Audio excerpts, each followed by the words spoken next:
I used to be afraid of you, but I don't think I am anymore. There's nothing to fear except God.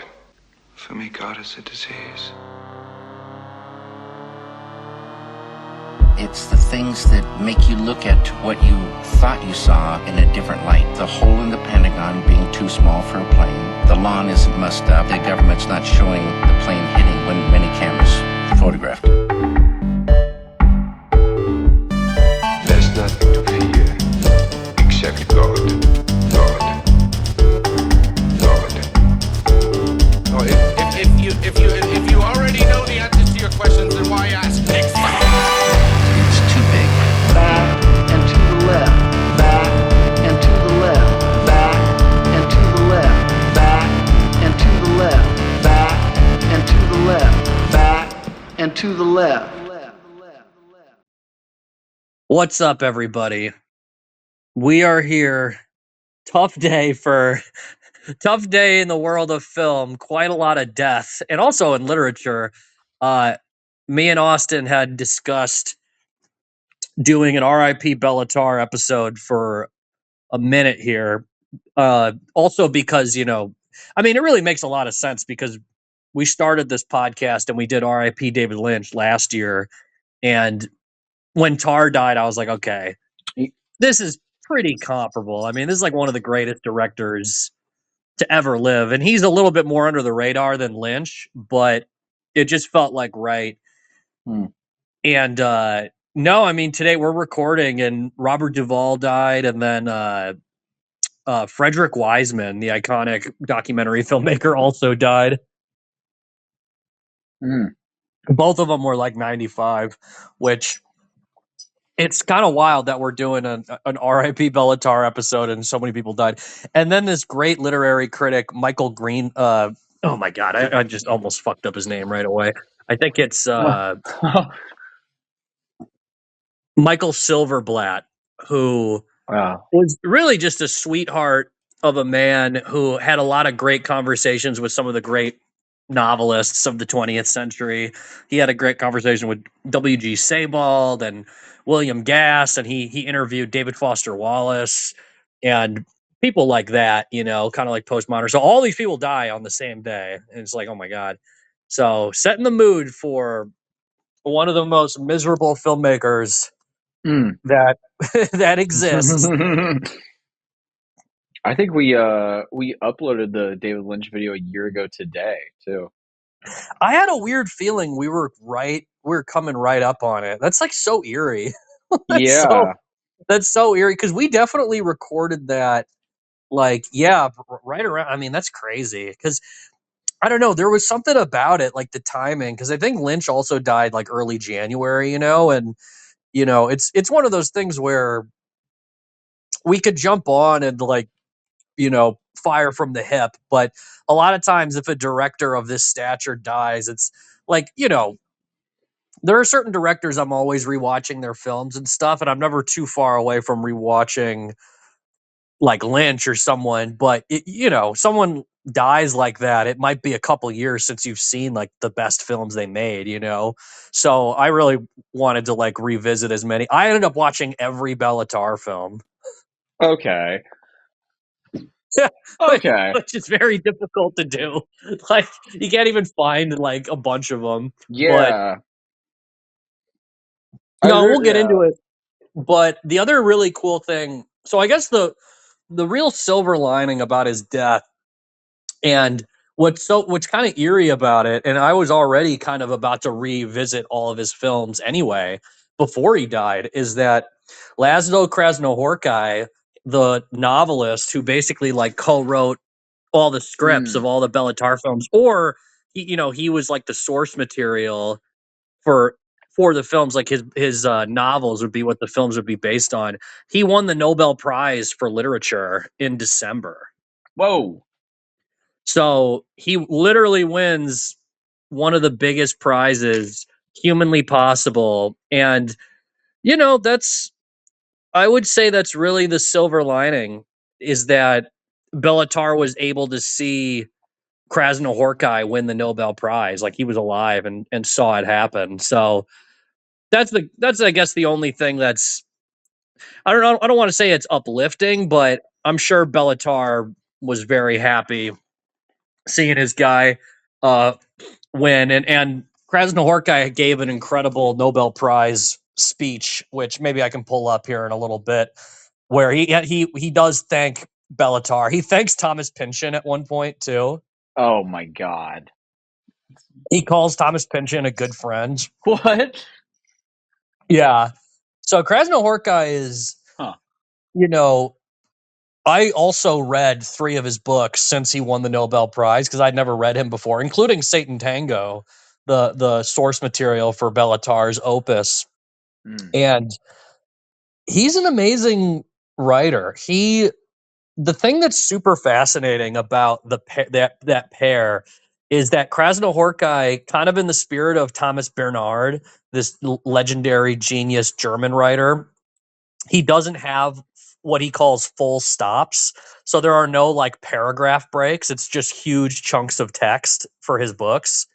And for instance, with Satan Tango, it's 12 chapters, just like the movie. The movie is like a pretty faithful adaptation. And every chapter, it's just like a block of text for the chapter. There's no like paragraphs or anything. And then Krasznahorkai, the most recent book that he's published is called Herscht 07769, which I swear to God, it's about a guy who starts writing an unhinged letter to Angela Merkel and telling her that the universe is about to implode because of quantum mechanics or something.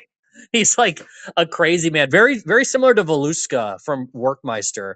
And Krasznahorkai said that he has like a Dostoevsky the idiot character in all of his books. So Herscht is basically the same kind of thing as like Voluska in a lot of ways. And the book is absolutely crazy.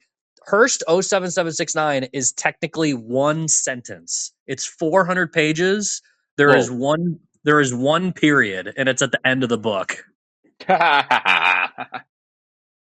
Not really any chapters. He does this thing where he has like he'll quote sections that you just read like after the fact, and those end up kind of working as chapters. Like, so there are like little breaks where you go, oh, okay, I hit this like mark, but it's just a wall of text, and there's like it'll intersperse dialogue, and it'll intersperse, so there will be like exclamation points and question marks, but it's just like a sentence. It's like a never ending sentence. And it's insane. It's basically about this town in Germany in like the late 2010s, right when COVID started. So he refers to the pandemic at times. And so Krasznahorkai has been, I think it was Susan Sontag, she called him like the master of the apocalypse, which you really see that with Werkmeister Harmonies. That's like, to me, and like honestly, Herscht, this book had a very similar vibe where it starts with, kind of like an innocent, idealistic guy that's kind of like a little bit off, who thinks that the whole universe is going to implode on itself because like of science or something, like all the atoms are going to just implode. And so he's just writing all these letters to Angela Merkel. And then at the same time, he's working for a neo-Nazi. His boss is like a neo-Nazi, and his Of boss course. makes him drive him around. And early in the book, like 10 pages in, he's driving his boss around. His boss says, shut up. He's like, shut. He's like screaming at him. He's like, sing the national anthem. Sing the German national anthem. He puts his foot on the accelerator, and he's driving like 150 miles an hour on the freeway. Whoa. And he's singing the national anthem at the top of his lungs. So the book is I swear to God, it's one of the funniest books I've ever read. But as it progresses, it becomes like it's similar to like Béla Tarr. Like there's like this overlap, because then the book starts describing every member of this town. So it'll describe his boss and like this gang of neo-Nazis that he's like friends with, and everyone in the town is like, fuck these guys. But they like Herscht because Herscht is kind of like this giant, like innocent person. Like he's a giant is how he's described, and kind of like scary, like a little bit, but he's like so innocent that everyone likes him. But people will literally say to him, like, dude, you work for like neo-Nazis. Like, what are you doing? And he like will get like offended, not because because he doesn't even know what it means, if that makes sense.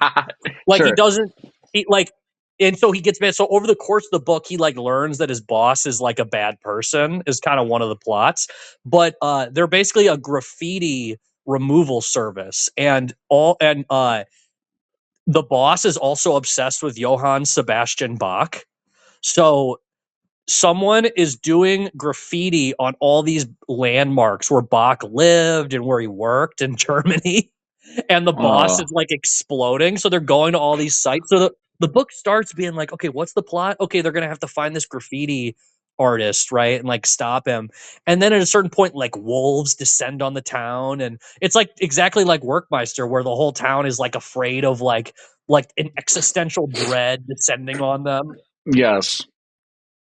Cannot recommend it enough. One of the best books of the 21st century so far. I won't talk about it too much just because no one has read it. And it, it's talking about Saint Tango and the Melancholy of Resistance, which I both read, will be a lot more pertinent to this conversation because they are two books that basically created the best, Béla Tarr like films, two of his best films. But no, I mean, this is kind of a long-winded thing. It's hard to like really.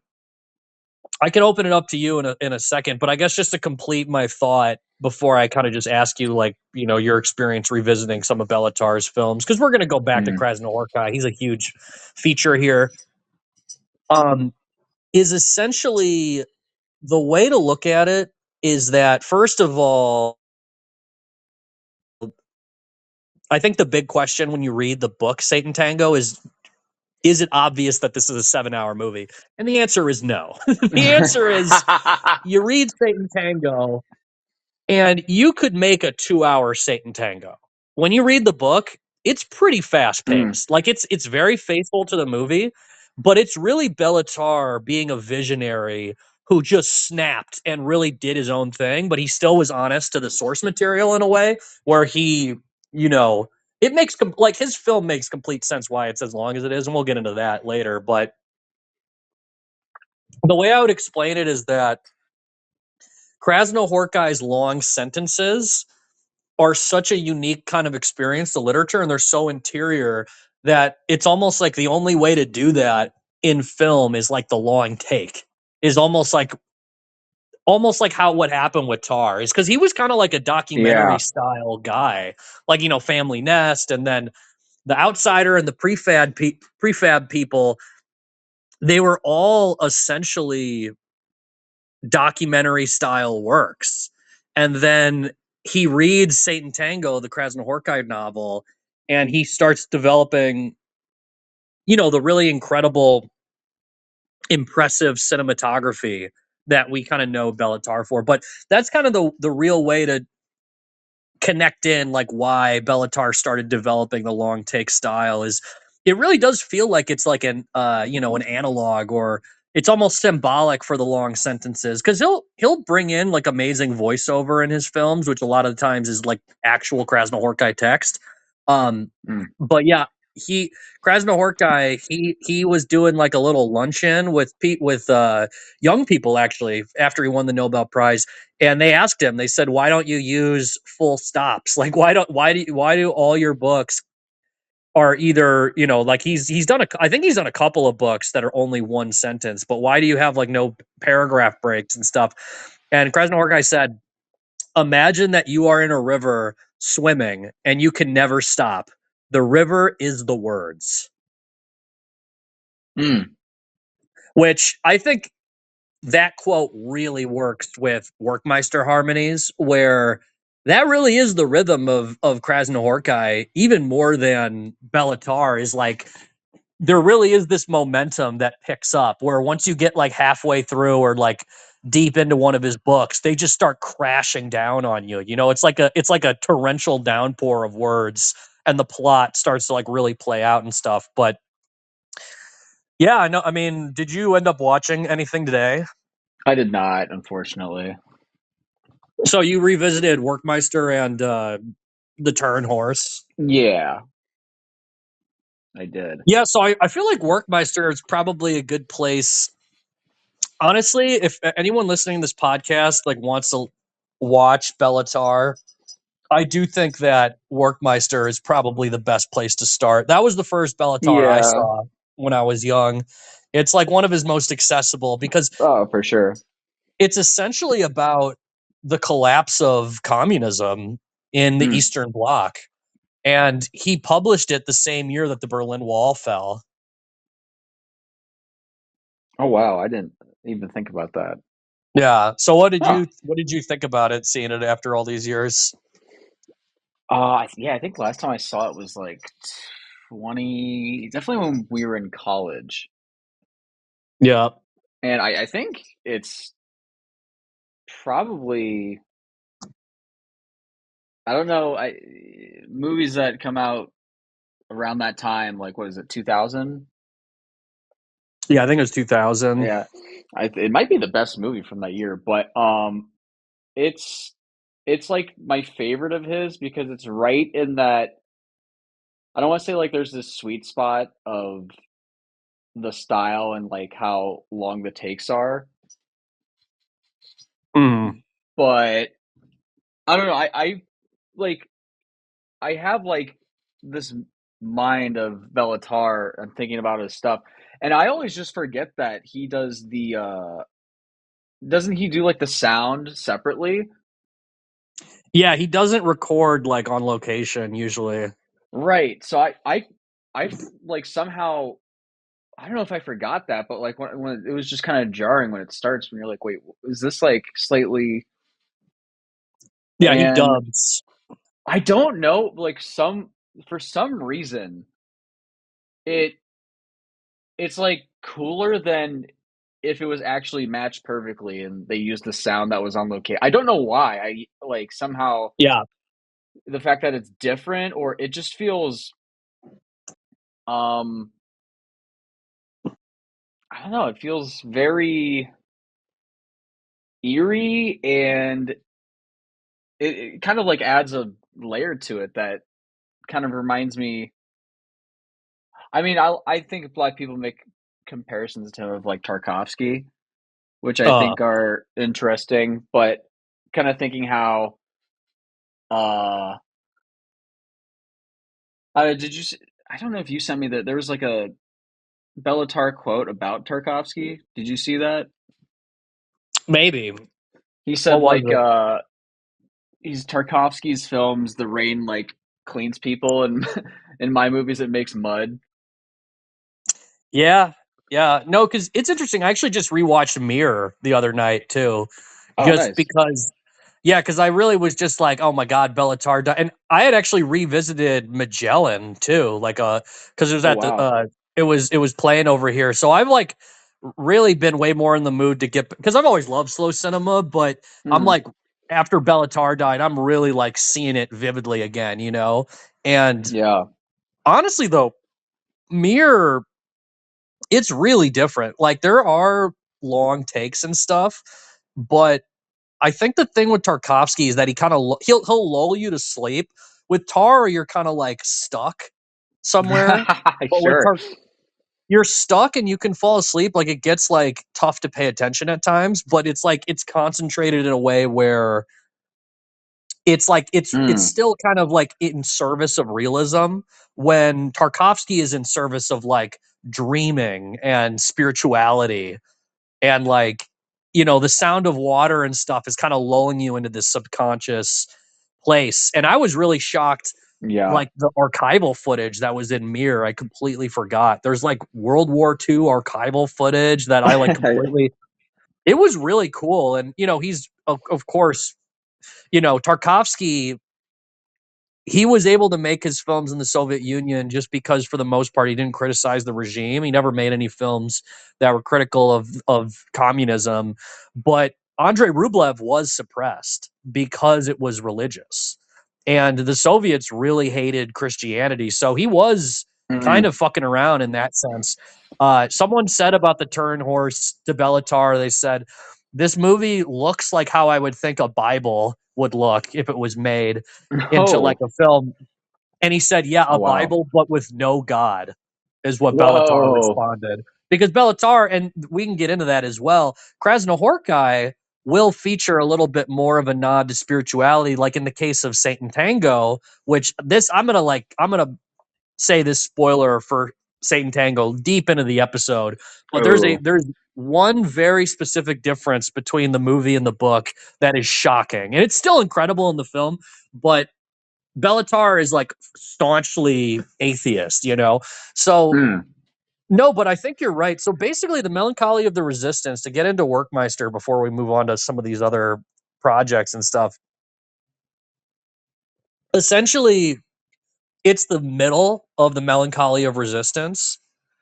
It's the middle part. So there are three parts. The first and the last part are like 50 pages each. And the middle part's like 150 or like 200 pages. And it's essentially what you see. The second part, so the first part starts, and it's this woman who's on a train, and her name is Mrs. Plouffe, and it kind of describes everything that you end up hearing in the movie, where she like thinks that like the town she lives in is going to explode, and like everything is going to fall apart, and you know there's people are running out of food, and trucks and cars are being left in the street because everyone's running out of gas, Hmm. and the train doesn't run on time, and it's super way behind on schedule, and there's like this real suspicion that things are breaking, like in a way which we'll get into with the Turin Horse, where the film disintegrates. This idea of disintegration in Tar, and there are some great quotes in Damnation as well about stories disintegrating, and that's kind of the progression of the Béla Tarr style is making movies that really don't have a plot, and then the characters' lives just get way worse as it goes on. But basically, Melancholy of Resistance starts. This woman's on a train. She's on a train. Her name is Mrs. Plouffe, and she's kind of narrating in her head how everything is falling apart and everyone is giving up on like the system. And as she's on the Hmm. train, she realizes that her breasts are kind of exposed. Like she's not like Oh. it's kind of just like one of those things where I think she's just wearing like kind of a low necked shirt. And so she becomes really paranoid of men on the train like looking at her. And Sure. it's this whole really like funny sequence of like her being really embarrassed because she thinks that the men on the train are looking at her breasts like bouncing as the train car is like rolling down. Like it's really like the way it's written is really funny. She goes to the bathroom, this guy follows her to the bathroom, he's like knocking on the door, and she's like, "Go away." And he's like, "Oh, well, you don't have to be a tease." And he like leaves. Whoa. And then she basically gets off the train and she's terrified walking home from the train because it's just like the movie where it's November in this town and it's like negative 15 degrees. It's like abnormally, shockingly cold. And one of the consistent features of Béla Tarr cinema is the weather being god awful. In like all the different movies, there's different ways that the weather is bad. A lot of times it's just rain, but by the time you get to Turn Horse, it's mostly wind. It's like this insane wind. Werkmeister is bitter cold. It's like negative 20. Hmm. And so she's walking around. Like when you see Werkmeister, just imagine like a woman walking around. Like when you see Voluska walking around, like I feel like the movie, what's really cool about revisiting the movie is you can at times you can tell that it's like a really dangerous place to like be walking around at night, but Oh other yeah. times you just don't pick up on it because Voluska is such an innocent person that he like doesn't even realize he's in danger. But so she gets off this train and she walks, I believe she walks home, and she gets home and she's hanging out and blah blah blah, and then Mrs. Esther comes over, the woman who is played by Hannah Shaigala, the iconic Rainer Werner Fassbinder actress that Béla Tarr cast in Werkmeister Harmonies to be Tunde. Oh.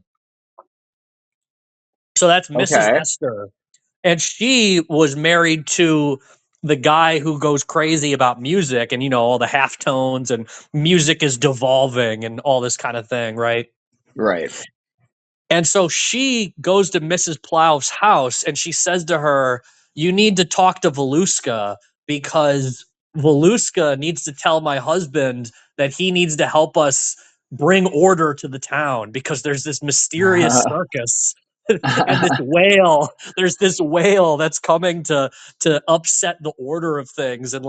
And so Mrs. Esther is like a social climber. And then there's this like extensive sequence where after she meets up with Voluska's mother, she leaves, and you follow Mrs. Esther, who is, the person who's Hannah Shaigala in the movie, and you go to her apartment, and you see kind of like, she's kind of like a noble in a way. She's like kind of like a social climber, and she has the police chief comes over to her house, and there's like a lovemaking sequence, Yeah. and she goes to bed really late at night, and these three rats come out from under her. They come out from a hole in the wall, and the book narrates the rats like journey, like What in the this fuck? poetic, really funny, like cutting way.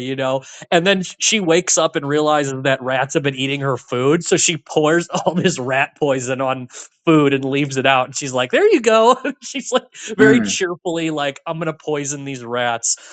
And then that whole first 50 pages sets up her going to Voluska. So when it cuts, it's exactly where Werkmeister starts, where it's Voluska showing all these drunks how the solar system works with like a total eclipse and all this.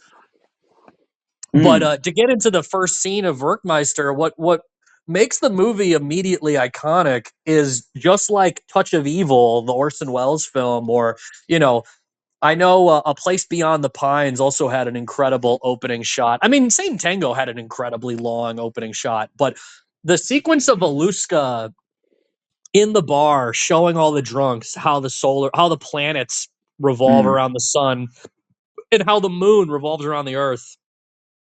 It's one of the greatest opening scenes in the history of film. Like No, ever. the Forever. choreography, like, and he's like, "You are the moon, you are the sun, or you are the earth. The earth revolves around the sun." And then these drunks are just like, They look so goofy too. yeah. Which is the other thing about Béla Tarr that's really interesting is that all the characters are always like completely ineffectual. There's no like noble or good characters. They're all rotten. Mm. They're not just rotten, but they're like fools. And so his movies almost play as comedies at times, even though they're kind of bleak.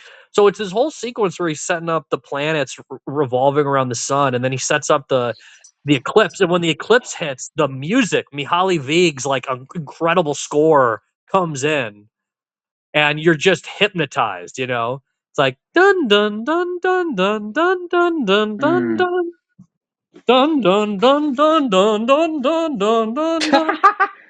And at a certain point, all the drunks just like start dancing all around. And again, like you said, the thing about Werkmeister that really works, it's like 38 shots. It's like a 2-hour, 20-minute movie. It's like 38 shots. And That's just crazy to think of. every shot is servicing the notion that this town is about to explode. And he goes and he sees this whale, and his childlike innocence, he just looks at this whale, he just looks at it in the eye, and it's like, what the fuck is this thing?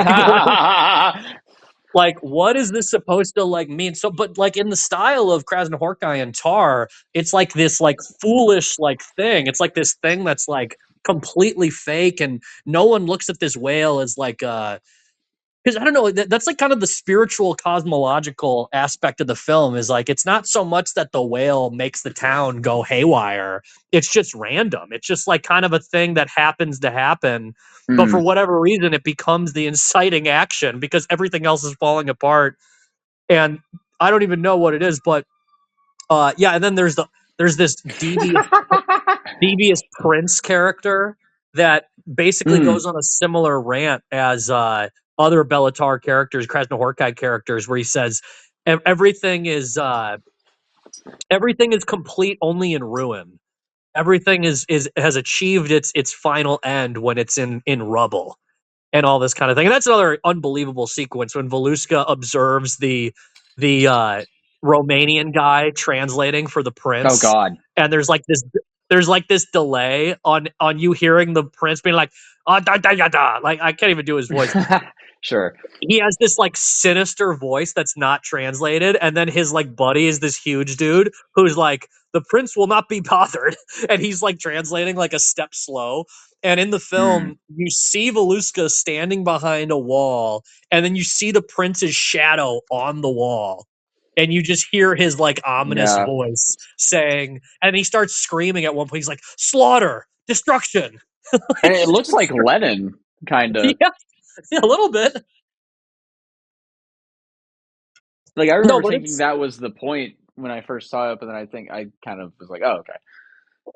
yeah, because I don't know. Well, we can get into that as well because Béla Tarr, another really interesting tidbit that I think is even more present in some of his films than others is that, and I didn't really ever pick up on this in real time, being a diehard Béla Tarr fan, is just the fact that Béla Tarr himself is like a socialist, but Hmm. he's specifically a socialist who grew up in a completely failed communist system. So he had this idealism about communism when he was like a kid. He Right. tried to get into the Hungarian. He was like kind of an outcast. He wasn't. He was so talented. He made Family Nest after no film schools would let him in, It's and crazy. yeah, it just makes an incredible masterpiece, like film that you think is a documentary, but it's a fiction film that's like basically all close-ups of these people, like, and they just oh my god, Béla Tarr, there's a lot of great things about him. I think camera motion is the thing that really stands out, and like over his like recent style. But when you go back to the early films and you compare them to the later films, the thing that really connects them all is just the non-actors, like the not like pretty much non-professional actors having like these, I would call them wonderful faces. I mean, these are definitely not attractive people by the standards of filmmaking where you cast like stars and stuff. So those people have just this incredible kind of blank stare, even in Family Yeah. Nest, where you really question how aware any of these characters are, even of their own actions. So he made Family Nest, and then he was admitted into film school. But he literally, before they when they were saying you can't get into film school, he had submitted his a paper or something where he said that he described the Communist Manifesto as a work of art. I haven't heard it called that before. Yeah, so he that was his like thesis, and they said you're fucking crazy. They were like offended that he said that. Like that's how strict that system was at the time. That here's this guy, but when you take that idea, communism as a work of art, you can apply that, or the Communist Manifesto in particular, you can kind of apply that to some of his films, and it makes a lot more sense. Where he's trying to really show people struggling, and he's trying to show how a system is struggling to even feed like the masses. He did Mm. this film Prologue. It's like a 5-minute shot of a crowd just waiting for like soup, and it really Yeah. does scream the Communist Manifesto as art. It really is just like he has this social consciousness to him, but essentially why his style kind of went away from the documentary feeling and it became a lot more stylized is in part because he completely gave up on the system he was in. Like Damnation is basically like a total like a real that I honestly think that's one of his most depressed movies. Like that's the movie where it's like everyone is like really helpless, but it's Mm. also like, like the scene with like the singer and she's singing and she's like it's all over, everything is Oh, yeah, ending. yeah. Guess over this. Oh no, no. Oh da da. And then it's just like all these close-ups, some people just drunk staring into space. No, but the black and white is like wonderful, but then Satan Tango, and we're talking about the communist idea, especially the second half of Satan Tango when it has to do with Eremias and telling all the people like come to this collective farm and I'll give you jobs and stuff. Right. It kind of, and there's like little hints in Satan Tango that really signify that the book and the film really are kind of about the communist system failing, because Eremias says to these people, I will give you like jobs, you know what I mean? None of them have this ethic of I'm just going to go do something. Like they're in a system where the government provides for them. And you know what I figured out? I think the people in Satan Tango were just given their houses. Hmm. I don't think You people mean? worked. I don't think people Oh, worked and saved up money and then bought houses. I think they literally had to, and that it kind of goes into that in Family Nest where the woman can't get an apartment and they're just like, yeah, sorry.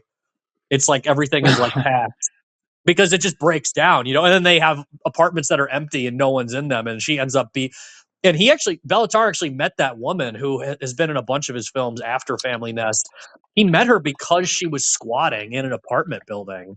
She like was she was illegally living in an apartment, and he tried to film her getting arrested, and then he got no, arrested. jeez. Yeah, so he really is kind of similar to like Pedro Costa, where he really is interested in like poor people and downtrodden, and he wants he wants the form to lift them up. I mean, that's another thing he said about the book Satan Tango, is that the form lifts up these sad, ugly, stupid people, is how he Oh my. described the book, and why he loved it. And you really see that with the film, where it's like every character is not admirable and every character is, basically played by someone that would not be cast in any Hollywood movie. Like, Yeah. but it's the form. It's the form that kind of lifts the whole thing up. But anyway, I like mean, yeah. kind of Even the little girl looks kind of crazy. yeah, no, and then she's supposed to be like mentally like not there as well, like Sure. that character, which, not to even get into spoilers of Satan Tango. Um, but yeah, going back to like Werkmeister, I feel like, yeah, like I said, definitely the best Béla Tarr film, I think, to start with. I think Werkmeister and Damnation are the two films that you really get a sense of his style. You really get a sense of like the long takes, like the gorgeous black and white. You have these unbelievable monologues that just come out of nowhere, and you just have to listen to like a monologue. I was reading this book on Béla Tarr, the Andras Kovach's or whatever, Kovacs. I don't know how to pronounce his name. Uh, the Cinema of Béla Tarr, The Circle Closes. And he made this great point that when characters kind of go on an unhinged monologue in Béla Tarr, it like points out how ridiculous it is that they're going on a monologue like that. And you kind of notice that they're not talking like a normal person. Like they'll be like an idiot the whole movie, and then they'll just have like a genius monologue. And it kind of like it's kind of like a Brechtian or something. Like it kind of breaks the Okay. fourth wall. And I do agree with that. Like there's a great monologue in Damnation where he talks about like stories disintegrating. Do you Hmm. remember that? Not off the top of my head. So in Damnation, he's talking to his lover. So basically, Damnation is about a guy sleeping with this like singer. She's like again, kind of in the, I would say of filmmakers that really inspired Béla Tarr, I think Fassbinder. There is like a touch of Fassbinder throughout Béla Tarr's filmography. And this singer is kind of in the style of like Fassbinder. I mean, he ends up casting Hannah Shaigala, for example, in Werkmeister, and she's, the marriage of Maria Braun, like iconic role. And there are so many kind of like showgirl or like lounge singers in Fassbinder's films. So this is like a Béla Tarr version of that in Damnation. And Kehrer is having an affair with her, and he realizes that he wants to kind of get rid of her boyfriend. So he tries to ask him to do like a Oh, okay. scheme for him and get him out of the picture. And so there's this scene where they're all drinking at a bar, and Kehrer just unloads on this crazy monologue where he goes, this way, it's a nice family story, but it finishes like any other story, and all stories end badly because Hmm. they are always stories of disintegration. The heroes always disintegrate, and they disintegrate in exactly the same way. Because if they didn't disintegrate, it would be resurrection, not disintegration. And I'm talking about disintegration, not resurrection. Eternal and irrevocable disintegration, by the way. Since what is about to happen here is just one of the million forms of ruin, and a rather petty form at that. So if they put you in jail because of your debts, you can't count on temporary ruin because this kind of ruin is final, as ruin generally is. At the same time, there might be just a way to arrest this inevitable ruin, mainly with money and not by playing the hero. Needless to say, it doesn't help the inevitability of this breakdown. It can merely cover over a crack for a moment.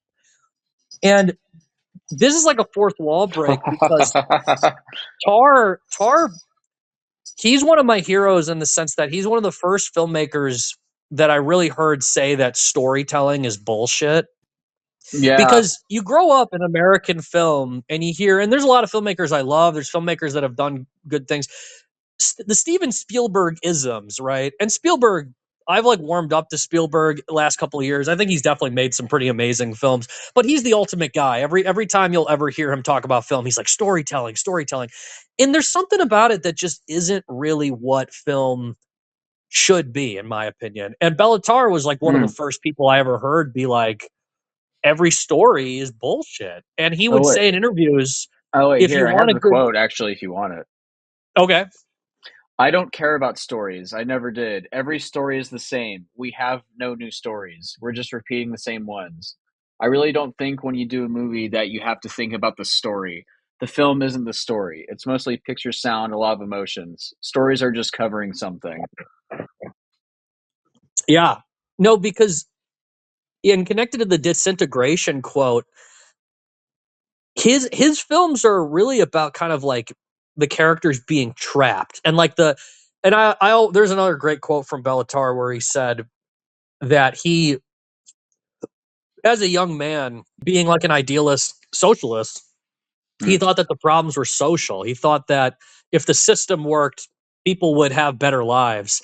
And then he realized it wasn't that, it was ontological, as in the very nature of their being, it kind of indebted people to misery. Jesus. And it was like an existential trap. Like people can't escape their own destruction. And then by the time you get to Werkmeister and he's talking about the planets and the stars and the solar system and stuff, he says it's cosmical. I think by the time he got to Werkmeister and the Turin Horse, I think then he's just completely like the environment wants to destroy us, you know? Hmm. The environment itself and the universe itself is against, you know, humanity, which is kind of funny because his movies are so beautiful, even though they're dark and like depressing, but Yeah. they like uplift you in this way that you would assume would almost lead in like a spiritual direction. But he's firmly atheist, so they like don't like they're not technically saying that, but I think he would be the kind of person that would accept like a religious reading of his but no, I mean getting back to the story thing, and you know the only story he says that is interesting is he'll say it's like the Bible, even though he's Hmm. not religious. He's like, read the Old Testament if you want a good story, and characters will quote the Old Testament in his books, or sorry, in his films. Like characters will, there's a woman in Satan Tango that is telling someone like, oh, don't read Genesis, read Revelations or something. Like there's always these references. And then of course the Turin Horse is 6 days, where it's like in 7 days God made the earth, but in the Turin Horse it's 6 days, the entire world like ends. Ugh. um but yeah, I guess just to finishing thoughts on Werkmeister, because it's one of the ones you watched. Yeah. Obviously the middle kind of explosive sequence of that is when all these people assault the hospital and Oh destroy it. God. Yes. And that's probably the closest thing we get to like a really spiritual moment, is all the guys running and destroying this whole hospital, and then they stop and they see this naked man and they just turn around. And the This naked music, old guy just yeah, and showing. Yeah. the music starts playing and it's like kind of this haunting thing, and it really just seems like a moment where where these guys going on this rampage, they realize that they've basically, the way it's written in the book is based, it's the exact same except for the old man. The book does not mention an old naked guy. That was all Béla Tarr came up with that, Hmm. which is incredible. But in the book it just says that they like ran out of energy. They were just kind of like, okay, why are we doing this? They like Hmm. destroy the whole town and they destroy this hospital. And so Voluska he gets swept up in all of this, and then the military that comes in to quash this like rebellion, they decide we got to get Voluska. So at a certain point, someone's like, Voluska, they're looking for you. They're going to throw you in prison, you know? Right. And there are just some incredible close-ups on Voluska's like eyes where, you know, there's, you know, the whole part with the helicopter, that's also not in the book, which is kind of incredible.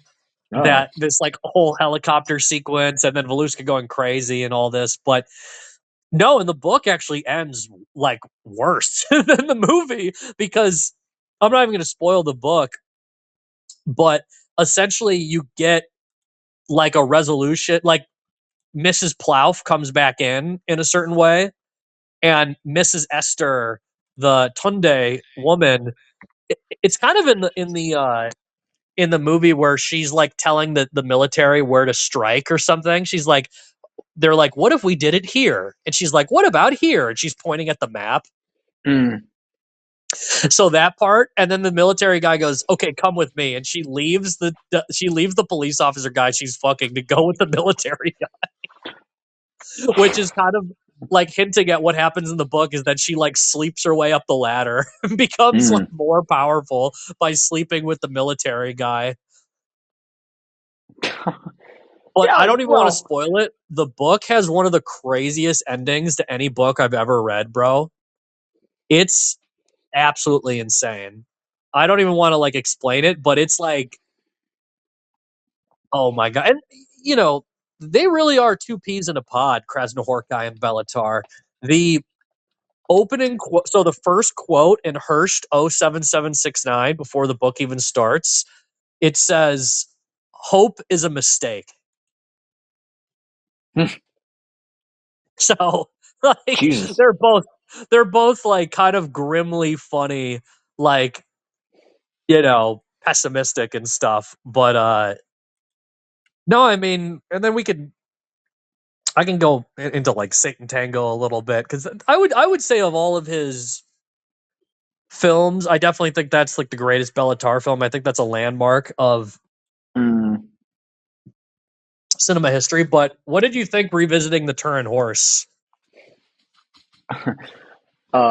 Well, it's for some reason it gets like I can see somebody obviously watching the Turn Horse and then going, okay, like I don't need to watch that again.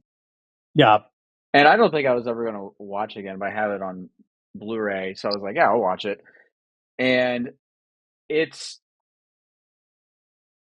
it's it's literally just like I just think about lightness and darkness watching that. That's like the only thing I was thinking of the whole time. Whether that's, you know, metaphorical or literal. It's just I don't know, it's interesting that it's his last movie. hmm You know what I mean? And he's done making films after that. Because yeah. He said, I don't want to. What's it called? Repeat myself." right. I think And like the disintegration quote, you know, it's yeah. uh it's the furthest extension of that. It's because Tar, he he's like one of the great minimalist artists because he just like he knew that his form was constantly having longer takes and less action on screen, Yeah. less plot. And the Turn Horse is the furthest extension of it. It's basically so there was a I sent it to you. Krasznahorkai wrote like a 3-page essay Mm, about Nietzsche having his mental breakdown. right. And that's like a famous story, you know, that Nietzsche went completely insane, which some people say it was like a syphilitic thing, like he was seeing prostitutes, he went Uh, crazy. That was like the medical diagnosis people hundreds of years later like claim. I don't know how true that is. But right. he was an invalid. And you know, they say it in German, he says like Mutter, I have become dumb or something. Like that apparently those are the last words Nietzsche like said is like acknowledging that his like brain like just stopped working, and he was literally like in a catatonic Oh state God. for like 5 or 10 years, bro, and like basically like I didn't know depressed. it was Like that long. Oh my God. I think it was 5 years. It was something insane. Like he was like in a catatonic state and becoming a celebrity of the literary world. Like he was kind of from what I remember, he was he got some attention for some of his books. I don't think he got like a shit ton of attention, like when he was like alive and well. But it was really when he went crazy, and then right after he died, that people like knighted him. You know, this master of philosophy. And Krasznahorkai, and I think Krasznahorkai is definitely kind of like a liberal in a lot of ways. He is pretty cutting about Nietzsche, saying that Nietzsche in his essay, he's the ultimate guy that doesn't believe in pity and all this stuff. And now here he is, his life is ruined because he doesn't want to see a horse get beaten in the street. It's like the ultimate, like, it's the ultimate rejection of his own philosophy. The fact that he goes insane because he doesn't want to see a creature hurt. And so the film starts with the voiceover explaining Nietzsche having his mental breakdown. And then it says, of the horse, we know nothing. And then it cuts to the horse Yeah. and No, the I was looking at amazing your score. I was interested in your letterbox review because you said that it looked like the horse was crying. Bro, I swear to God. So basically, the plot of the Turin Horse is that everything is breaking down. The wind is like insane. And by the way, Oh, well, I think of, some of the greatest, how like even like a bad movie, if there's like, I don't know, like a thunderstorm or, uh, or something, you're like, okay, this is kind of cool. The weather in this film is shockingly apparent. It is. Yeah, it is. The wind in this movie is crazy, and the shots of him walking outside, you're like, oh my god, because kind of the most minimalistic parts of the film are just when they're inside, but every time he goes out, you kind of like wanted him to get back inside the house. You're like, oh god. yeah. And that's the classic image in Tar is people walking against bad weather. Like I called it in college. I coined it, like we would all like joke about it when we'd have to walk to class and stuff. It's like, oh yeah, we have to do the Satan Tango Death March Yeah. because it's like you're getting pelted by the rain and you're just kind of like, oh Jesus Christ, or getting hit by the wind. So it's his most elemental movie in that way, that it really is like man versus environment is kind of the plot. But basically, you don't really know what the movie's going to be about. You go, okay, this is pretty much about poor people living in like a farm, and they're not even intellectual or anything. They don't read books or anything. They don't have any interior What? world. Yeah. Dude, when I rewatched it this recent time, I was like, it really cracks me up when they're going about their daily life. And like she like will have to dress her dad because her dad like has like one Ugh. of his arms isn't working. Ugh. So she has to put, which is this really kind of intimate, but like, I don't know how I would describe it.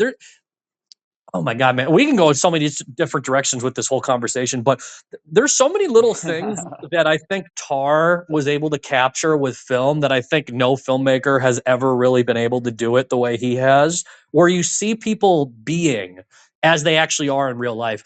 The good example is he'll show people eating. There's a Mm. scene in Satan Tango where it's deep in the film and you're wondering what's happening, and it's almost like a plot twist or like a holy shit, I can't believe I just saw this scene. And then these two characters take like a lunch break and you see them sit down and just stare into space, and like you see the way that their eyes kind of unfocus and then focus into the middle distance, and you see people kind of sigh, like eat and then sigh and look into the distance. That's almost how I describe how it goes when she is. And by the way, this is the little girl from Satan Tango, who's the woman Oh, in the I Turin forgot about Horse. that. Yeah. So, and by the way, Béla Tarr, he basically like he found her in like an orphanage. He like adopted her Right. basically. And I saw a movie about the making of the Turin Horse, and she was just like on the edge of tears, being like, "Yeah, Bella and his wife, like, they're the people that love me the most in my life. I had no one, and they like made my life like worth living." Jesus. So they're really all the people in Béla Tarr's films. They're so thankful towards him, and he really, at times he really was like, elevating people that were kind of down and out and making them the leads of his films. So but that's how I would describe it, is the way that they both kind of have to not focus on the task at hand. And the dad, he's kind of looking at her when she's like helping him put his like shirt on, but it's kind of like a blank look where Béla Tarr will show repetition. He'll show it to the degree that it becomes like you zone out, like the actions in your life where you zone out and you just have to do it.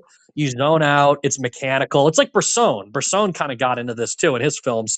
But Tarr, it's the way he kind of like approaches it with the form, I think is so like, inspiring, honestly, because so many filmmakers don't want to show basic reality to how people live. You cut out all the Right. like mundane parts of life, but by doing that, you kind of make it harder to approach showing what real life even is. And Béla Tarr is very willing to show how it is. So you're kind of in their day-to-day life, and then there's this sequence where the dad has to go out with the horse, and the dad is like whipping the horse and it's not moving. Ugh. And you're just wondering, and it really is kind of like a special effect though, like in a way. Like the most that Béla Tarr is like really clever is in stuff like that, where you really wonder yourself, how do you train a horse to like not move? You know what I mean? Like it's really I like in don't my know. brain, I'm like, how did he do that? Like it's crazy because he'll do something like that where it's like the absence of something happening, so you just kind of like accept it. But then when you really think about it in like a pragmatic filmmaking way, how did he do that? Like that doesn't even make like sense. So anyway, the horse won't move, and I feel like the most compassion in the entire film is shown when the daughter goes, "Can't you see he's not?" Or sorry, I think it's a she. I think the horse is a she. She goes, "Can't you see she's not gonna move?" And the dad like kind of whips it a couple of times, and then it like he's like, "Ah," and like gives up.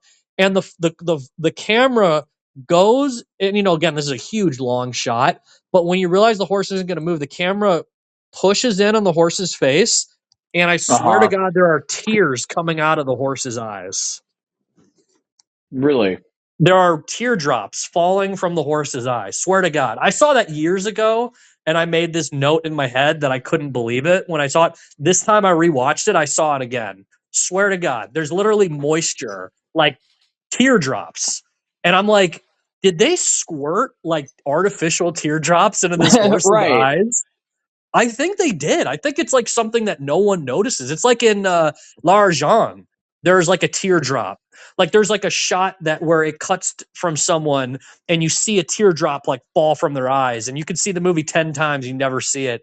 You see it 12 times and then you catch it, It's like that. It's Mm. like such a minimal kind of thing.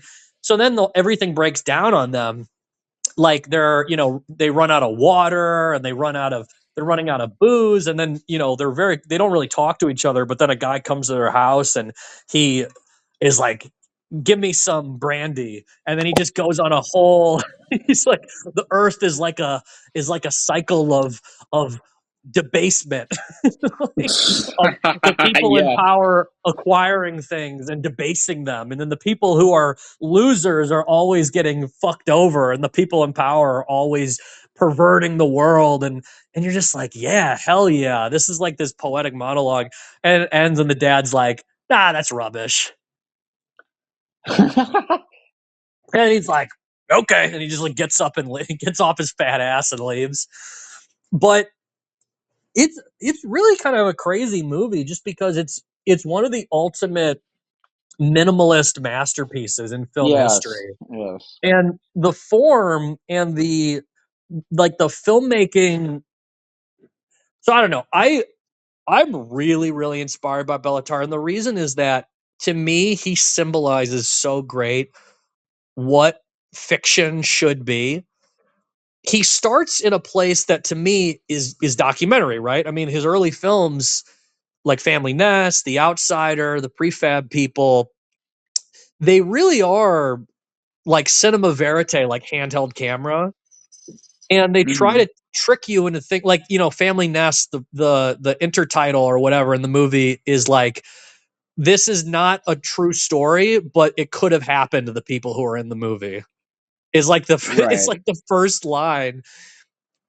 And so he starts with the documentary sensibility, which, like we're saying, is the rejection of stories is one of the key components to Tar. And he discovers Krasznahorkai, and he brings in this genius writer to add in these like absolutely sublime literary qualities to his films, both in terms of kind of the way the films are structured, but also in terms of some of these genius monologues.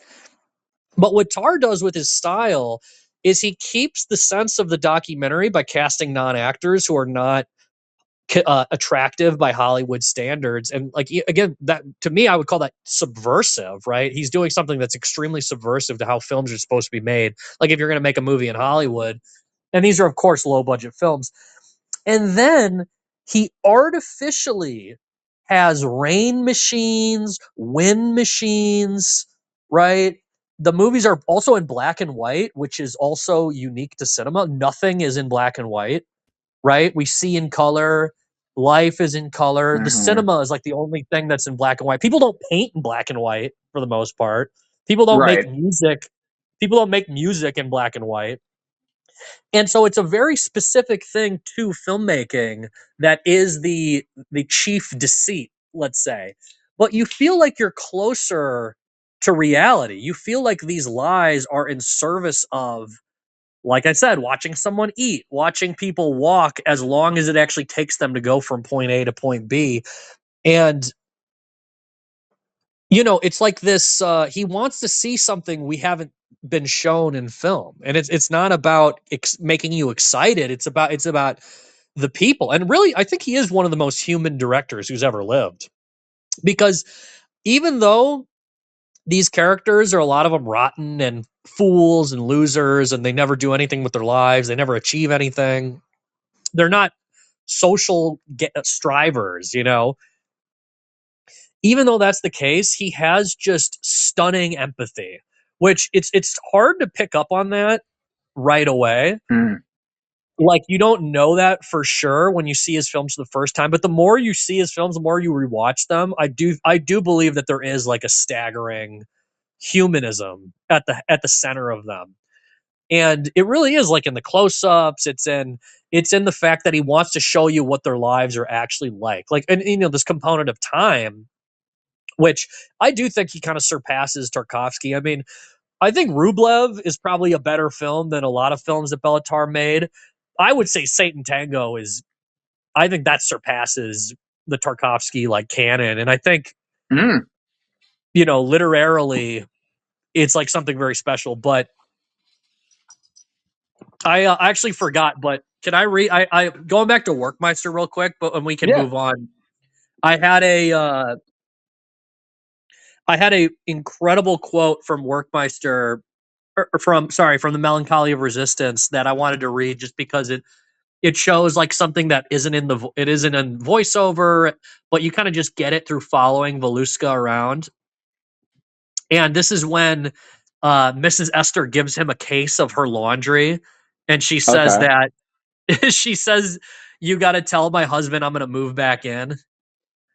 Mm. And he's like, "Okay." And it's like this insanely long sentence, and it goes like, he stopped before the familiar door, transferred the heavy case to his other hand, and thought of that uplifting, all-forgiving light that, should that moment have arrived, was waiting to shine upon Mr. Esther, because there would be something worth seeing then, something worth discovering. He knocked 3 times, as was his custom, since he would then be granted a vision of that incorruptible order, under whose aegis a boundless and beautiful power, comprehended in one harmonious whole, the dry land and the sea, the walkers and the sailors, heaven and earth, water and air, and all those who lived in mutual dependence, whose life was just opening out or already flying by. He would see that birth and death were only 2 tremendous moments in an eternal waking, and his face would glow with amazement as he understood this. He would feel, gently, he grasped the copper handle of the door, the warmth of the mountains, woods, rivers, and valleys, would discover the hidden depths of human existence, would finally understand that the unbreakable ties that bound him to the world were not imprisoning chains and condemnation, but a kind of clinging to an indestructible sense that he had a home. And he would discover the enormous joys of mutuality, which embraced and animated everything. rain, wind, sun, and snow, the flight of a bird, the taste of fruit, the scent of grass, and he would suspect that his anxieties and bitterness were merely cumbersome ballast required by the live roots of his past and the rising airship of his certain future. And then he started opening the door. He would finally know that our every moment is passed in procession across dawns and days, ends of the orbiting Earth, across successive waves of winter and summer, threading the planets and the stars. Suitcase in hand, he stepped into the room and stood there, blinking in the half light. That's like right when he tells Mr. Esther that you have to go, like, Ugh. your wife is gonna move it. But how insane is that like sentence though? I yeah, Isn't that one of the craziest sentences you've ever heard? That's technically three yeah. sentences I think I read, but the bulk of that was one sentence. It's like, oh. Jesus Christ. But that just gives you an idea of the Krasznahorkai kind of like poetry, Um, and yeah, I guess another really good one I could read, because this is kind of the bookend of Satan Tango, and this text is very important too. Because yeah, I think we described the Turin Horse and Werkmeister a little bit, but to me, what really makes Béla Tarr one of the all-time great filmmakers is I really do think Satan Tango is like, I mean, I Mm. damn near think it's like the greatest. I mean, there's a lot of films I think are like, you can make the argument. We did our Inherent Vice episode, and I've really loved that film for a long time.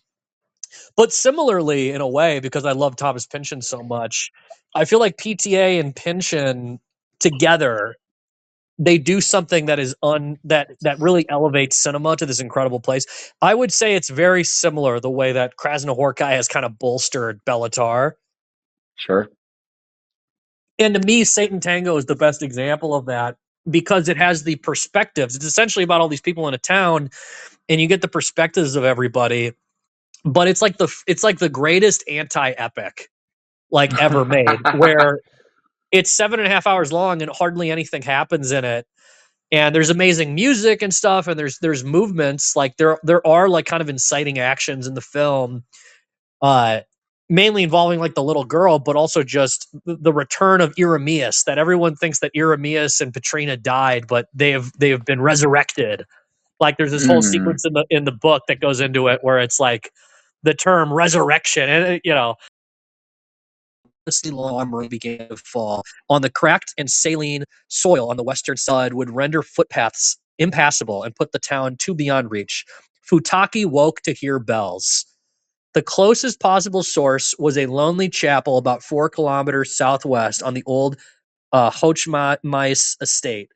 But not only did that have no bell, but the tower had collapsed during the war, and at that distance, it was too far to hear anything. And in any case, they did not sound distant to him.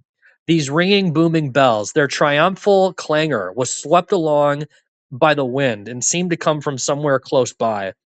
And then it's in parentheses, and it's a quotation of basically Futaki talking to himself. It's as if they were coming from the mill. And it says, he propped himself on his elbows on the pillow so as to look out of the mousehole sized kitchen window that was partly misted up, and directed his gaze to the faint blue dawn sky. But the field was still and silent, bathed only in the now ever fainter bell sound.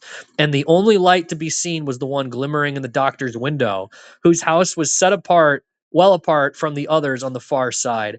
And that was only because its occupant had for years been unable to sleep in the dark. And then it's like Futaki held his breath because he wanted to know where the noise was coming from. So that's kind of the myth of Satan Tango, is, that's like one of the Mm. ultimate, the movie and the book is this mythical kind of Futaki awoke to hear bells, which to Mm. me, I can just tell that Béla Tarr read that and was like, because he wanted, so basically he was working on the Satan Tango script before he made Damnation. Because Satan Tango was published in Hungarian in like 85 or 86. Okay. He was given a manuscript in Hungarian, and he was just completely floored met Krasznahorkai, wanted to do it, and then he ended up.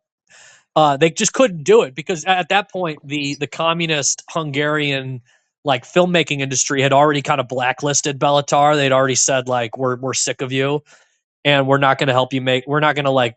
We're going to make it hell for you to make anything.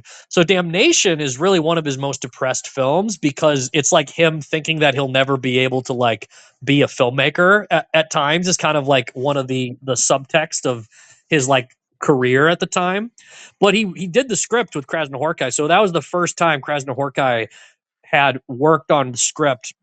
And I think Mihaly Vig, his incredible composer, had the first thing he worked on was Almanac of Fall, which has also amazing music. But yeah, the music and Krasznahorkai's kind of monologues and stuff, like I said, that disintegration monologue really elevates the style of Damnation, where people kind of call that the first like Béla Tarr masterpiece, which I think is bullshit. I just watched The Outsider, and I can explain that in a second because it's kind of shocking how good it is. But it's bullshit. He's Yeah. made every movie he made was amazing, but Damnation is the first film where he has like the full-on Béla Tarr style that we've come to love. And so the Berlin Wall had to fall to make Satan Tango. They like could that's what he said. Mm. That's like the account he gives, right? Damnation was like 88, I think it was finished, and then Satan Tango was like 94. So it took like 2 years of shooting. They could only shoot in like the fall and the spring so that the conditions were like really shitty weather.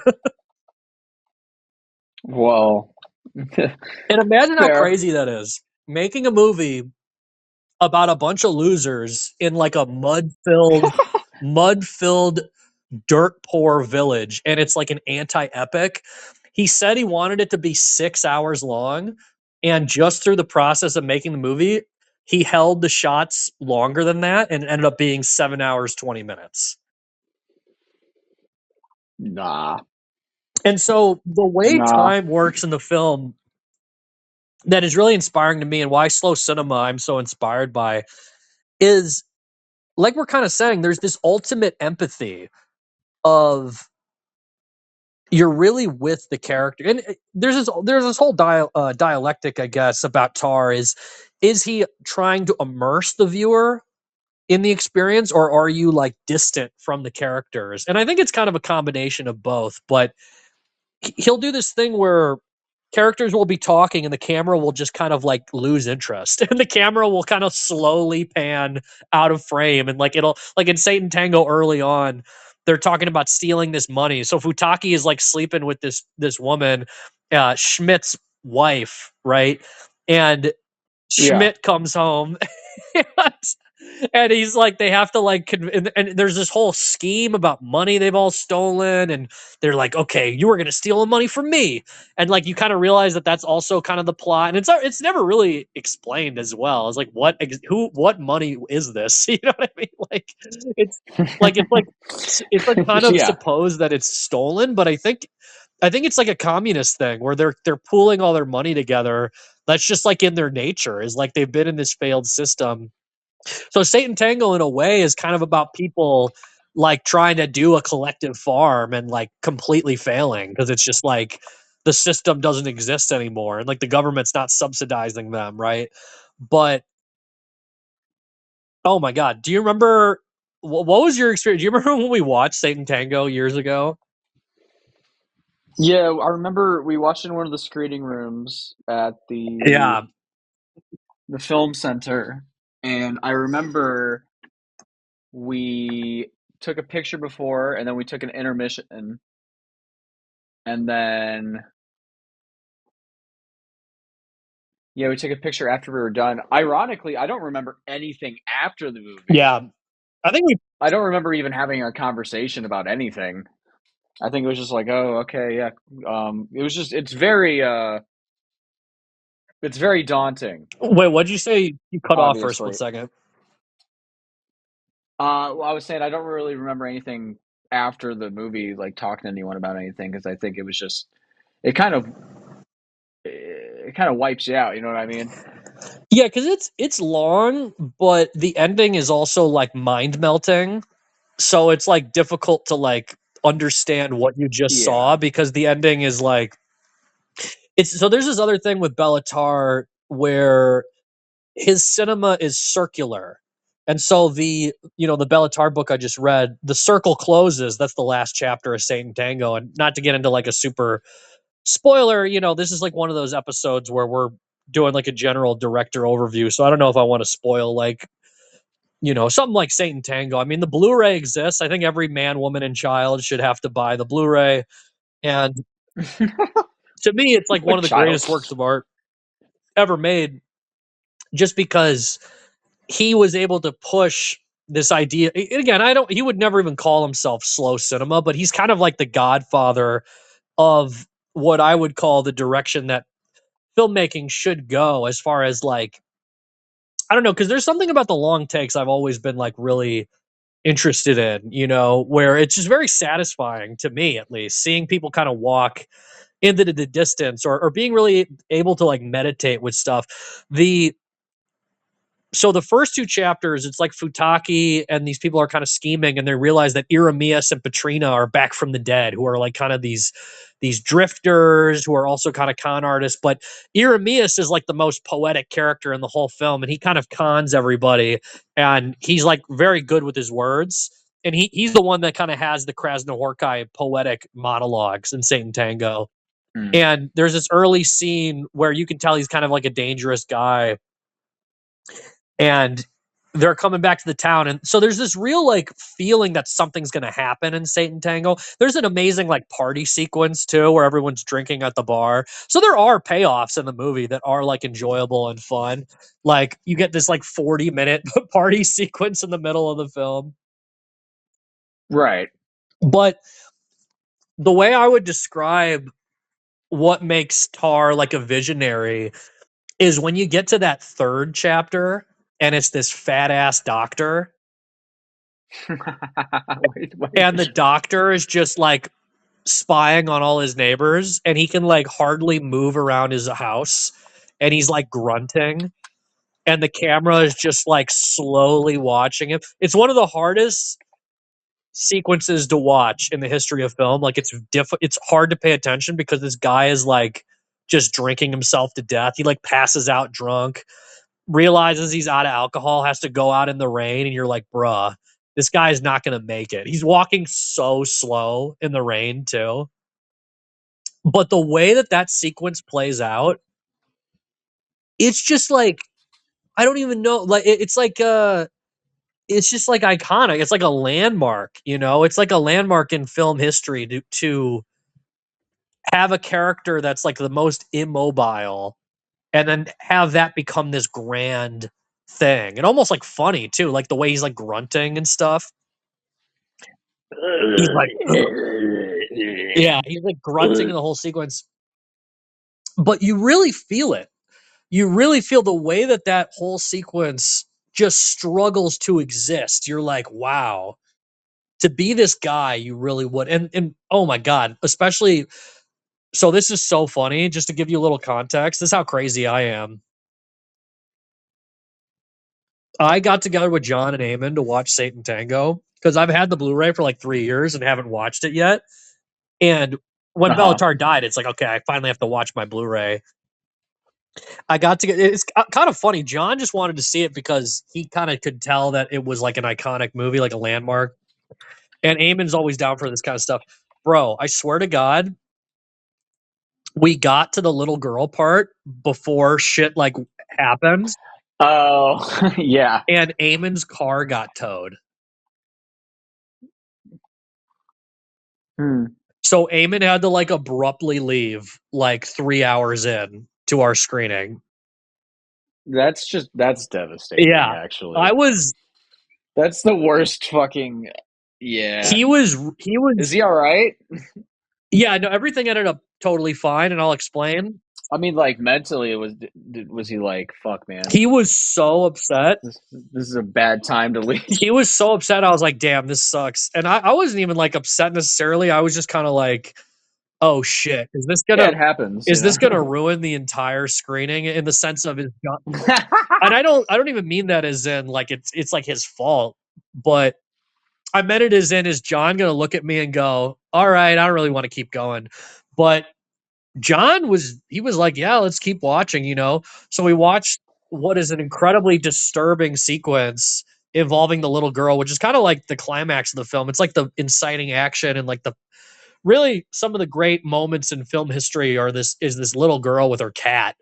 And it's like disturbing, but it's like also like just hypnotic filmmaking where, like I was saying with the horse, you're kind of just wondering how he pulls off this sequence. And there are some hypnotizing sequences of just the way she like was walking, you know, and staring into the distance and the camera just holds on her. And anyway, I watched the whole film. John loved it.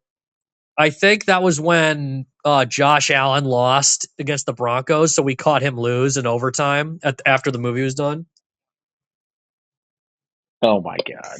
And so, what I did as well is that I said to him, you know, let's start drinking alcohol like when we got like an hour left or something, because it'll just slap. Because it's like a 7.5 hour movie. It's almost like That's a great. You waited till like the 6 hour mark. yeah, just like give yourself a treat when you're almost done. Oh, okay. So yeah. we started drinking because again, the other thing about the movie that's really funny is that people are just drinking themselves into their own coffins. Like Futaki has a line where he says, "Every time I drink, I think of coffins." Jesus Christ. And John was like, "Jesus fucking Christ." It's just like, and so we get to the end of the movie, and John's like, "Oh my god, that's how it ends." So anyway, I text Eamon and I say, like, I'll make this up to you. And I was trying to look and see if it's like online. Of course, it's like not easy to find it online. He says, yeah, if you ever want to watch the second half, let me know and we'll do it. I'm like, bruh, when would I ever just watch the second half of the movie?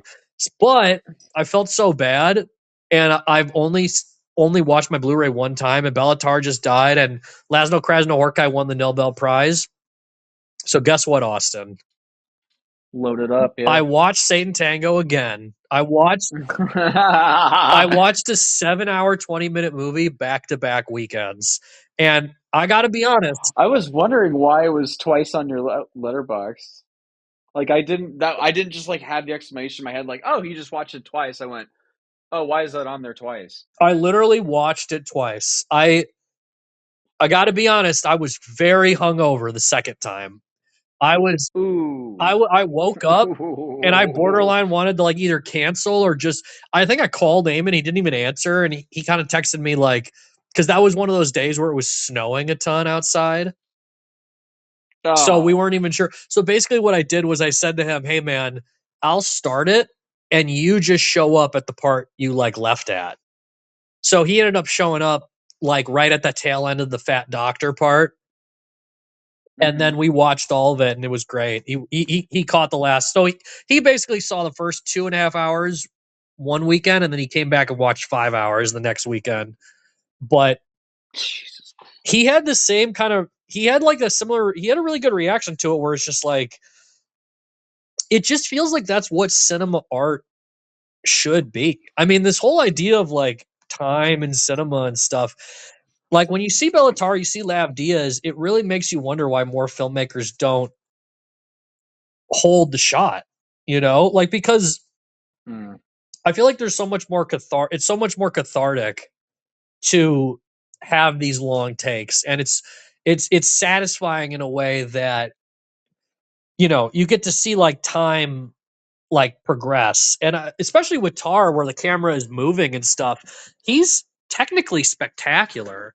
He's taking something that is very mundane, very, you know, low budget, and he's doing something that, if you know what you're looking at technically, like the camera motion and the focus pull and the kind of the zooming in and the zooming out and the push-ins and the pull outs and stuff, it really is unbelievable. Like the choreography of the movement, like he really has to like do that like on set. Like if you know what you're looking at, it really is like artistically incredible. Like he really is like a cinematographer. And funny enough, Tar actually had a shit ton of different cinematographers over the course of his career. I think he's like I think he's kind of he was a nightmare to work with for cinematographers. I'd imagine, yeah. And yeah, he would have cinematographers like leave the film after they started shooting and stuff. And like, so he clearly was definitely very hands-on as far as like his influence on the cinematography. But yeah, I mean, I definitely think of him as like one of the all-time greats. I mean, Satan Tango is one of those movies. I think that's a movie that people just got to see. I think it really is one of the greatest films ever made. I think it surpasses quite a bit of people. And I forget who said this, but someone said this about somebody. And it's this notion that I kind of thought of when I was watching Lav Diaz, when I saw a Lav Diaz I'd never seen recently. And then I was thinking this when I was watching Satan Tango. It's Béla Tarr, and this is not exact. It's like the idea that a filmmaker is just getting started where most filmmakers quit. That's how I would describe Béla Tarr, Lav Diaz, slow cinema. These filmmakers they are just getting started long after most filmmakers lose their concentration. And I think that's the way I had kind of conceptualized it with digital filmmaking, like with my own films, and why I really am inspired to make another movie again, just because I had always conceived of it as if a person didn't exist and it was just a digital camera, what would the camera do? And my notion of it when I was first making films was, oh, the camera would just be on all the time. Is like why you would do long takes, you know? Is that a digital camera can concentrate far longer than the human eye or a human being can, you know? So it's kind of there, and then you as an audience member, you try your best to keep up with it, but the camera is always going to be more concentrated than a human being even can, you know? So it's kind of like this striving.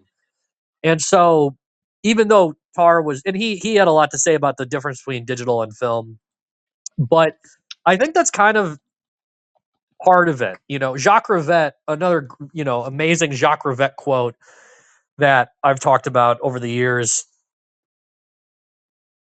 is he had this great quote. I think it was in you know, Claire Denis, this other great French director. She did like a documentary on Jacques Rivette. And in the film, he's talking about like film history, and he says, in the 1930s, you could make a movie like It Happened One Night, and you could have like a road trip happen from point A to point B across America. An heiress is charmed by a rich guy or whatever, or there's like a love affair or whatever. In Jacques Rivette's mind, he thought this same journey that happens in It Happened One Night, and this is him talking in 1990. Jacques Rivette says that same journey you would have to make like a 3 or 4 hour movie to accomplish it, like the density of it. And that's still a little bit abstract the way he put it, but that's kind of like the genesis of slow cinema. And you know, Jacques Rivette made Out One, which is one of the all-time great long films as well. And Béla Tarr loves Fassbinder, who did Berlin Alexanderplatz, which is technically aired on TV, but it's basically like a long experimental film, like 18 hours. Actually, just got that on Criterion. Oh yeah, you will lose your mind when you watch that. That's like one of the great works of art that's ever been. And that's, you know, genius novel too. It's a genius novel and a faithful adaptation. And Fassbinder is one of the all-time greats.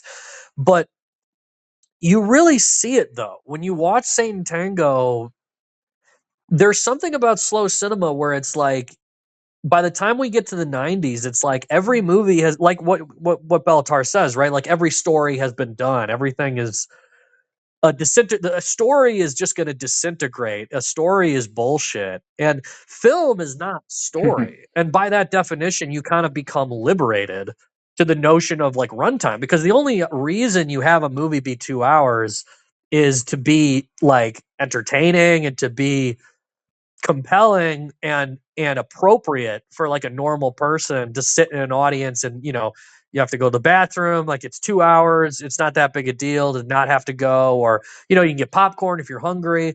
if a movie's 7 hours, you're really battling. Like, you got to, like, and Satan Tango is usually screened 2 intermissions. I think it's 2 like 15-minute intermissions.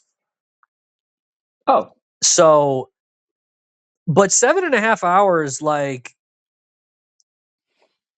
I don't know, like, it's a lot. I'm not saying it's like accessible, but if you want to like really strive and do something great, I feel like runtime does get you there at times, especially when a movie like Satan Tango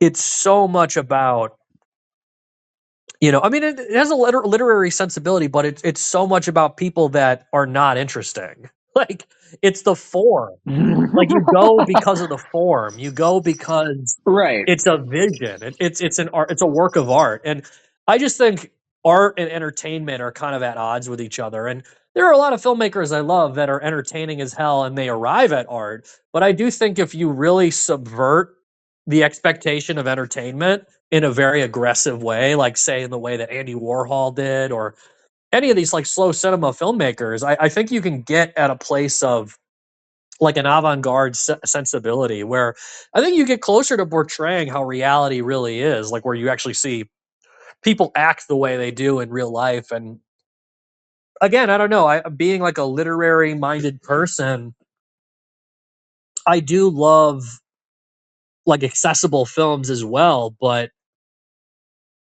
there's something about like a great novel. There's something about like the interiority of that you really can't replicate in a 2-hour movie.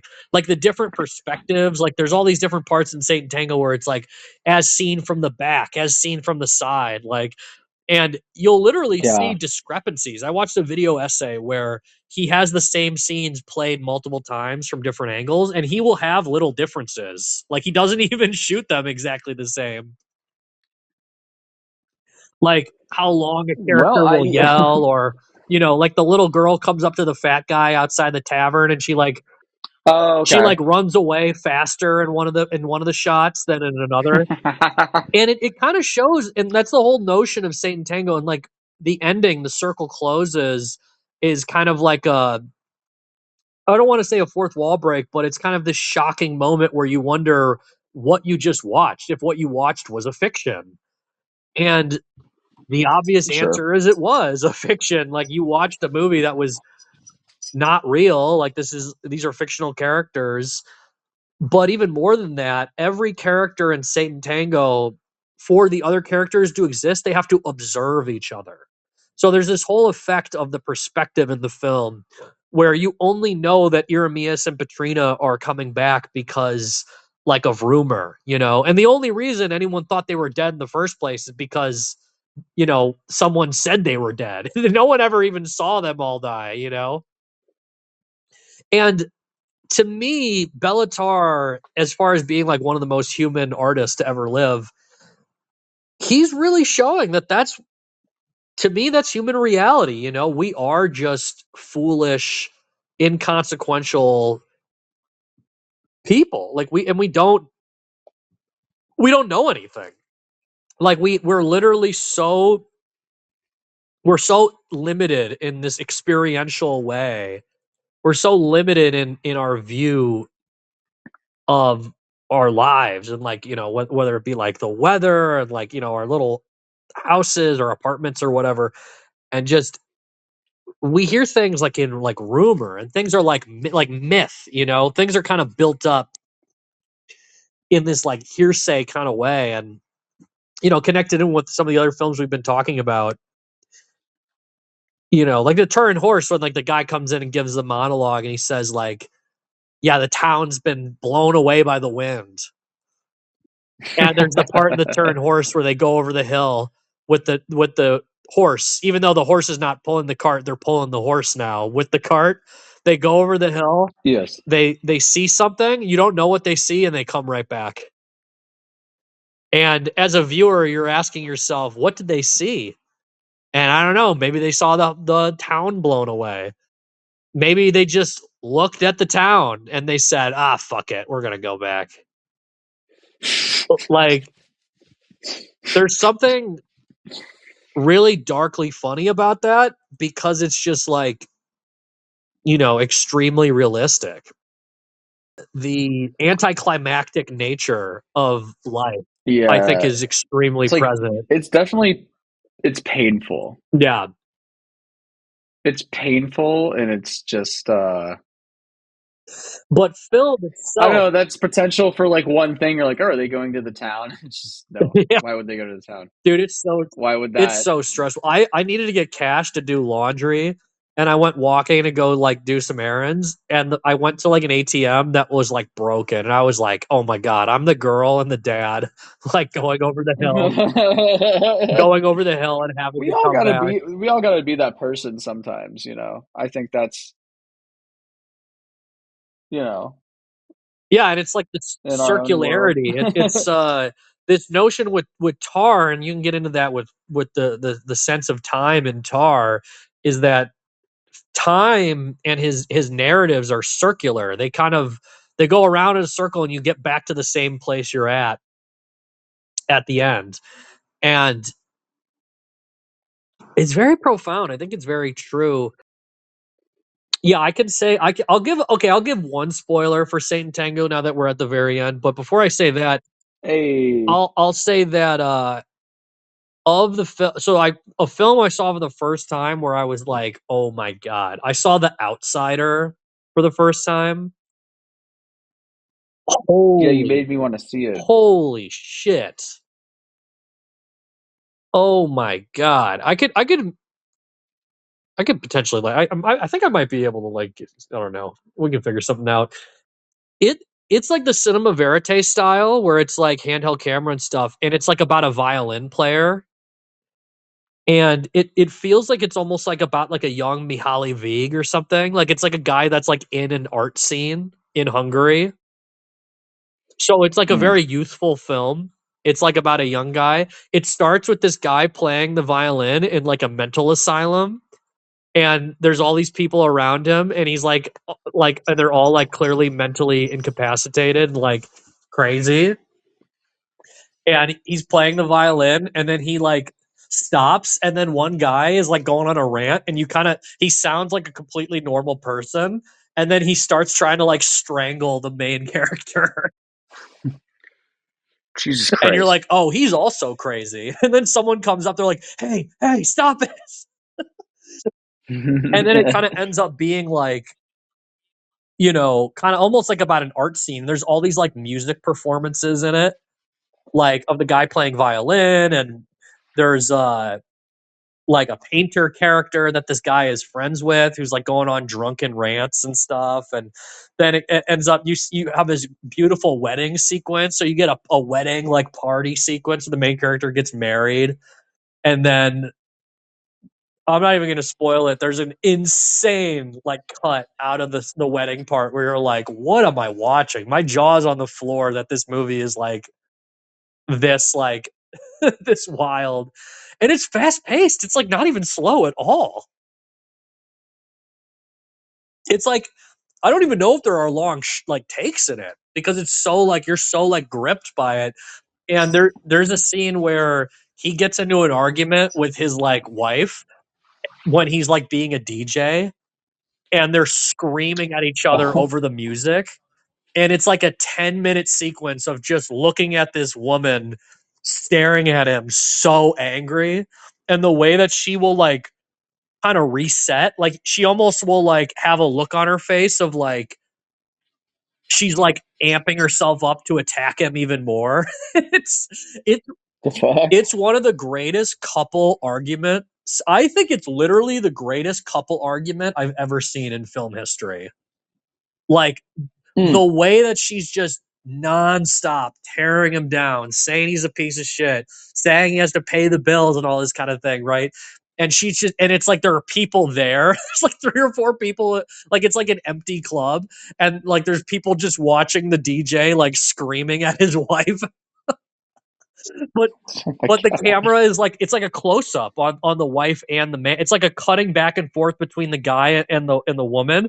But the way that their eyes are like so aflame, it's magic. It's like Béla Tarr is like kind of underrated for close ups. He has like unbelievable close ups across Yeah, his films.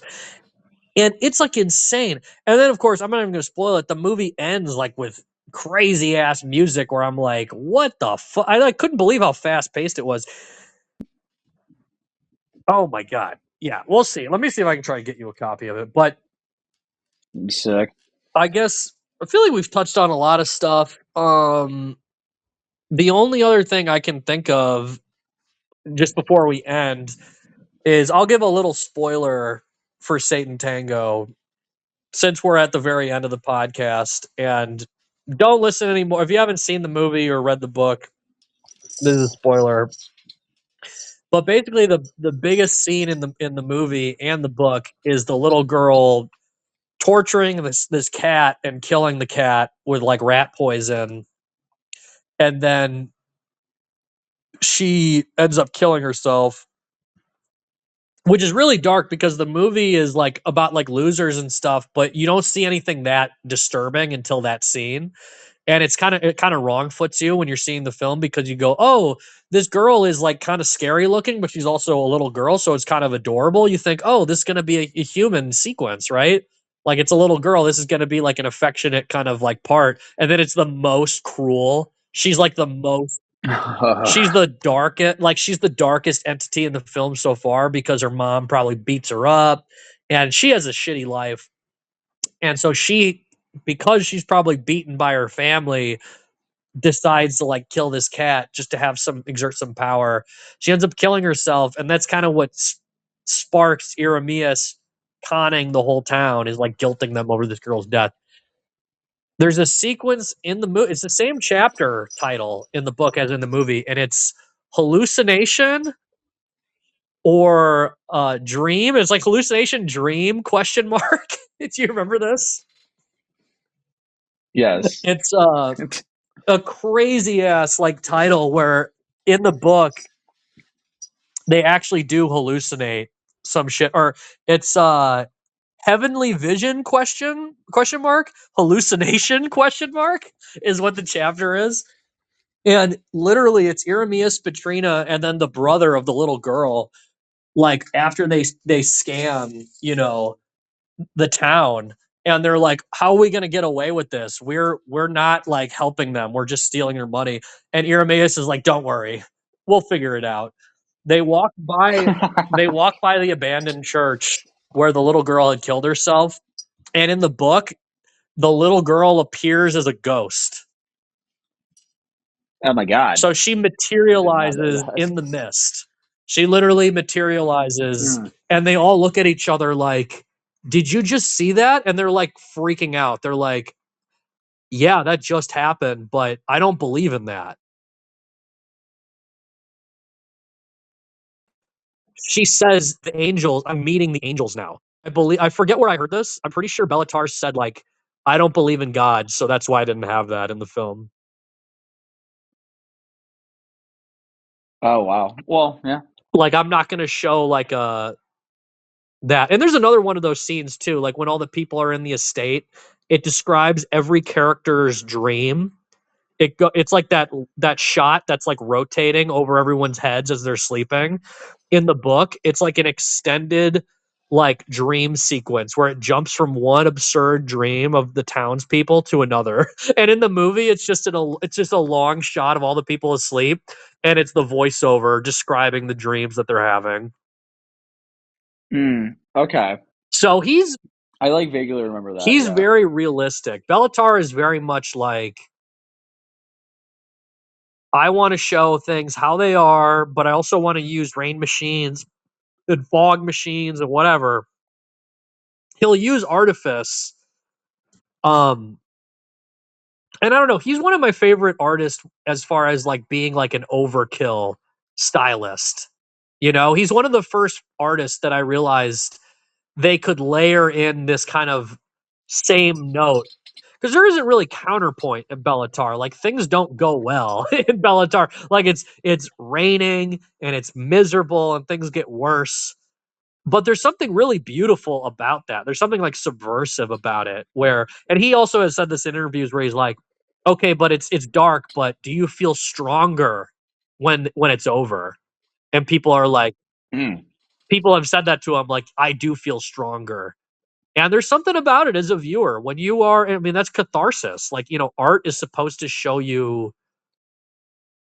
struggle, I feel like. And you don't get out of a movie saying, "Oh, my life is better than those people, so I feel good about myself." That's not really exactly what it is. It's you're confronted with something kind of, and it's you like we were saying earlier about immersion or like this distance. You kind of have to put yourself in their shoes, and it's like a relief when you realize you're not in their situation, but it still just puts things in perspective. It's and yeah, it really is about empathy at the end of the day. Even though it's really dark and there is this distancing, I think his movies are radically empathetic. But I don't know. I don't really know how else to explain it. I feel like we went over quite a bit. I think I pretty much got in all the little bits and pieces as far as like little anecdotes. Hmm. I don't know if you had any other thoughts. I don't know, I just I remember watching Werkmeister with my mother, and that's probably um, one of the best experiences I had watching a film. Oh yeah, I got to show that to someone. I got to rewatch it again. I love Workmeister so much. That's like his most exciting movie for sure. But Yeah, you still, I think when you see a lot of great cinema, and you kind of like, you go back into your family, and you're like, well, let's watch this movie, and you're kind of like, oh, I wonder if they're gonna like it. yeah, Hopefully, and they do. It's just something special. It's yeah, yeah. Don't I don't know. Don't smoke. yeah. I I don't mean, know. no, it's tough. Because then he retired. I mean, I guess we didn't talk too much about him ending his career kind of early, but yeah, I mean, he had health. I think he had Right. like a really long. I think he had like a pronounced illness, unfortunately, which I think he Right. drank like a fish and smoked like a chimney like his whole life. So I was kind of surprised he made it to 71, to be honest. Because He didn't look 71 when he was 71. I'll tell you that. well, when he But when he retired from filmmaking, he looked not to like be 75. You know, right. like he looked really old, like 20 years ago. So it's like I'm glad I'm glad he got to see Krasznahorkai win the Nobel Prize, but it's sad he died. But it's an exciting time to be able to like introduce new people to his films, and that's like really the silver lining is Yeah. Krasznahorkai and Béla Tarr are getting the biggest audiences they've ever had, and I think it's justified. I think they're two of the all time great artists that ever lived and greatest artists of their generation. And like, yeah, Béla Tarr has really contributed something kind of new to film. And Mm. yeah, R.I.P. We'll probably be back with the Oscar preview show in a couple weeks. But yeah, thanks for listening to R.I.P. Béla Tarr episode. Oh yeah. Okay, bye bye,